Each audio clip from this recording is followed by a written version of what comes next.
a gaming genre that has made it into mainstream media in the last few years and shows sometimes good horror can be done by a much smaller team. And these two games are the ones to pioneer the concept of this genre, and being two of the most iconic, popular of their craft. Freddy Fazbear, the possessed animatronic from Five Nights at Freddy's. And Slenderman, that tall suit-wearing monster from Slender. Now, before we start, we have to bring up a few certain ground rules of what will be used for this fight. Since this fight is based on what would be used for the characters, we decided on a few certain things for both. For Freddy, we're going to use the mainline games, FNAF World and the AR game. While with Slenderman, we're going to the original game, Arrival, the Marvel Hornet series, and also the movie. There is going to be a lot to use here, but the fight might change based on if we use something else. But for now, I'm Demon and he's Archer. And it's our job to analyze these characters to their fullest, going through their feats and faults to see what would happen when these two fictional characters collide. We've been waiting every night to finally roam and invite newcomers to play with us. For many years we've been all... No, we will not be starting the analysis like this. That is a great song, I admit, but let's be honest, we've all heard it already. I'm sorry, Archer. I didn't know what I was thinking. Leaving my child... In 1983, Henry and William Afton started a business called Fredbear's Family Diner. A place for pizza, murder, fun... Wait, what was that last thing? But years later, William left his kid and his brother unattended, and a certain incident happened. A bite of AD. Actually, the event most likely happened in 1983, based on this TV, and the timeline it would most likely be set in based on how the world did look at the time. Oh. Okay, there goes the meme. Was that the bite? Actually, the kid got his frontal lobe bit and presumably died. Well, actually, he might also be a robot, but let's not worry about that since we have a much bigger rabbit hole to worry about. But the company got shut down, and after multiple other murders in the location, Afton and Henry needed a rebrand. Something new, something old, something different, something... fluffy? Welcome to Freddy Fazbear's Pizza, a magical place for kids and grown-ups alike, where fantasy and fun comes to life. Note, by entering this location, you will be losing your legal right to sue for any crimes, murder, or something worse like being shown in a suit against your will. Sounds like you're trying to get me to come there for some reason. What? No. Maybe. Did it work? Uh-huh, I knew it was a trick when I tried to do the same to you years ago. But under this rebranding, Henry needed a new group of animatronics, ignoring the toy ones, they don't matter in this discussion. Which soon created the pirate fox Foxy, the guitar-playing Bonnie, the chicken Chica, and the star of the show and brand, Freddy Fazbear. Oh no. Fuck! Freddy is a giant huggable animatronic bear that stands at a whopping 6'5", perfect for party fun and making children happy and helping out our friendly security guards. Aw, that's nice. Yeah, fun fact, the animatronic also contains the angered soul of a murdered child. That's less of a fun fact and more of a sad one. Well, it is true that Freddy has a few quirks at night and tends to go on the hunt with his buddies to stuff you in the same punishment they went through. And their killer was none other than William Afton, aka Springtrap, aka Glitchtrap, aka the Purple Guy, aka... Something man behind the slaughter! Yes, that too. And he wore a security guard uniform to do these, and good old Mike Schmidt got the luck of being the newest security guard of the restaurant. Which he might also actually be William's son. Michael, this timeline is so confusing. Oh, Archer isn't that bad. Oh, really? Why don't you explain it then? Okay. And then it turns out Springtrap was back for like the 4th time. Okay, I get it. Springtrap is bad, Michael is good, Lefty is $5, I get it. I mean, come on, Lefty is $5. Yes. He is $5. Yeah, I'm sure there's nothing mischievous or bad about that. Good. Now we can get into the different Freddys. Oh god, there's more of them? There's Normal Freddy, Toy Freddy, Molten Freddy, Fredbear, Golden Freddy, Glamrock Freddy, Rockstar Freddy, Shadow Freddy, and don't get me started on the AR ones.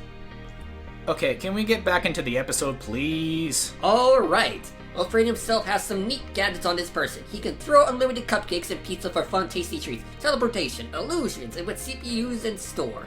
He can have invisibility, give threats static vision, and a big-ass firework. But this is where some of the more crazy stuff comes in with FNAF World.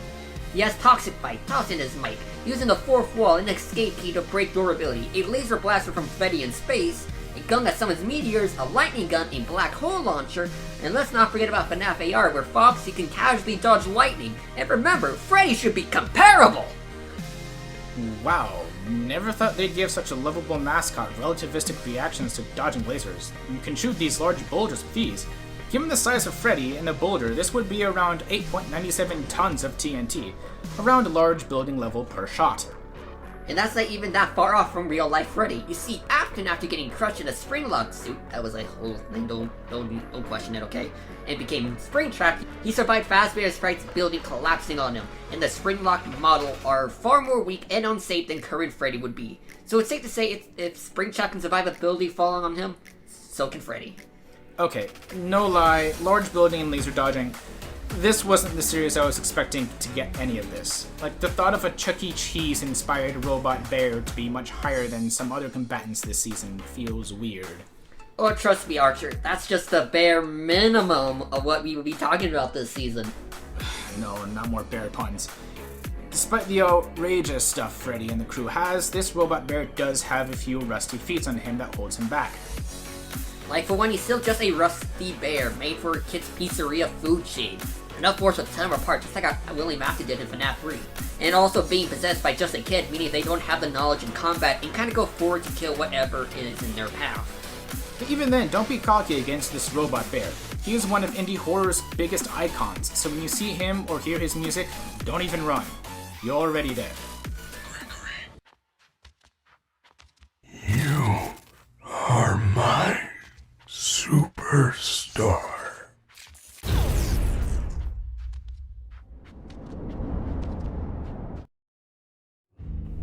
Back in the 1800s, many known villages tied their worst criminals to trees as a trial by God, which in normal terms is that they burned them and the forest along with them, basically being a worse way of execution. But as some form of karmic justice, a figure in the woods wasn't happy with the mistreatment of their forest, so for payback they abducted a kid, tied them to a tree, and burned them as well multiple times. This all seemed like random choices for victims, right? Well, you'll be wrong, as the people who thought burning a forest to kill someone was a smart idea. Meet Alex, a college kid who started production of a series called Marble Hornets. So him and a bunch of his friends actually decided to go to the forest and discover the stories and answers to all the disappearances that happened long ago. But things started to happen. He appeared. The Slenderman. Huh. No lie, that was a lot scarier in 2012. But anyway, once Slenderman had his sights on Alex and his friends, he decided to finally play with them. First by going into random photos. Oh look, Slenderman is the original photo bomber. Causing multiple machines to break, and causing Alex and friends to go literally insane. Which, well, he can do a lot of that. Slenderman's main attack is the more mind powers. He can cause hallucinations, machine manipulation, teleportation, telekinesis, corruption, and can cause people to go insane. Alongside that, he has his tendrils that he can summon from his back. He can make them rip people apart limb from limb, and even from the inside. Or if he decided to take you as a proxy, he can conceal them there. Oh, that's kinda kinky. No wonder the internet... Shutting Demon up, he also has slight fire manipulation since he was the one who caused giant forest fires out of anger. And lastly, he can even cause seizures if needed. Yeah, this guy does a lot for just standing around like a creep, you know. He can rip apart people, teleport them anywhere he wants, and on his own can burn down the entire forest. Now, all you wannabe Firestarters may ask, what's so impressive about burning a forest down? You just need to burn one and the rest would be done for you. Well, you're right, you little psychopath. But Slenderman burned the entire forest by himself. No real help of a chain reaction. Do you have experience in this area? I like to plead the fifth. You see, fire takes a slightly different way of calcing. With burning metrics, it's usually about the mass of fire, the temperature change, and the capacity of heat the object being burned can withstand. A fire has around 0.3 cubic meters, while a forest holds 2.5 million acres, and 1 acre holds 43,560 cubic feet, so around 925,803,730 kilograms. Fire burns take 1,184 degrees Celsius to happen, and with the heat capacity of trees being around 1,760 degrees Celsius, means the power to cause an entire forest to burn at once would amount to near 60 megatons of force. Yeah, I think we need to call a certain bear to handle this later. The guy isn't just crazy strong, he's crazy fast outside of teleporting. Like this time he blitzed these people. Based on the image, we can tell they're around 15 feet away from each other. The average person can react to something at around 0.13 of a second, meaning Slenderman was moving around Mach 852, around the hypersonic ranges. Now, while the Slenderman alone seems unbeatable, he really isn't. Like, for one, radio waves have been shown to stop him in his tracks. Slenderman himself hasn't actually fought anyone, letting his proxies do that for him, and he has on multiple occasions not killed an opponent when their guard is down. But despite that, Marble Horn has discovered one of the internet's most dangerous monsters. So when you feel you are being watched, maybe even hunted, don't turn around, because what you may face is something without one.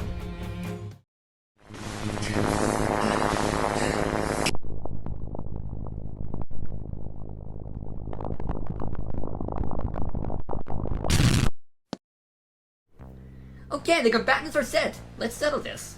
Will Slenderman not survive 5 nights? Or will Freddy time finally end when Slenderman makes his arrival? It's time for these two fictional characters to collide.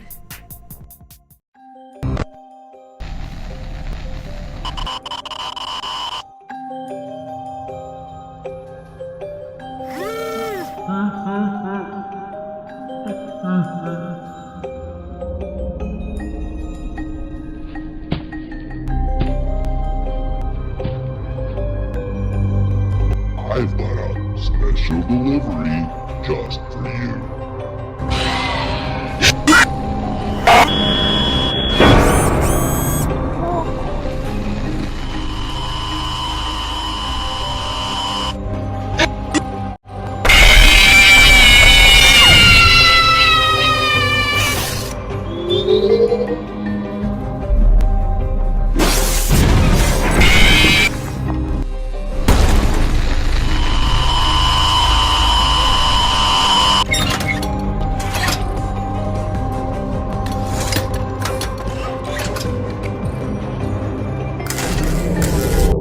I've planned something special just for you.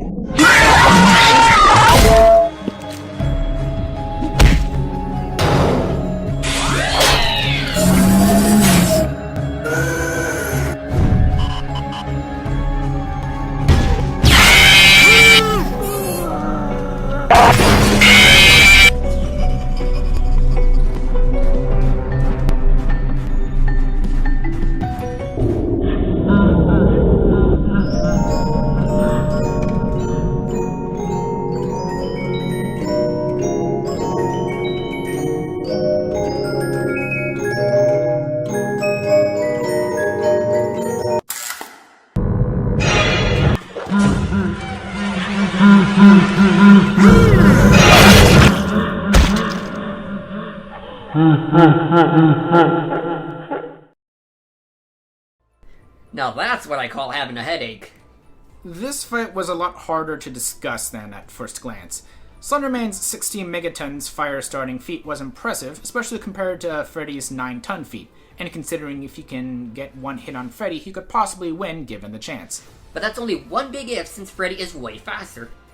Comparing both Slenderman's Mach 850 speed feat to Freddy's high relativistic to light speed scaling, which would make him around Mach 872,000, making Freddy himself over 1,000 times faster than Slenderman.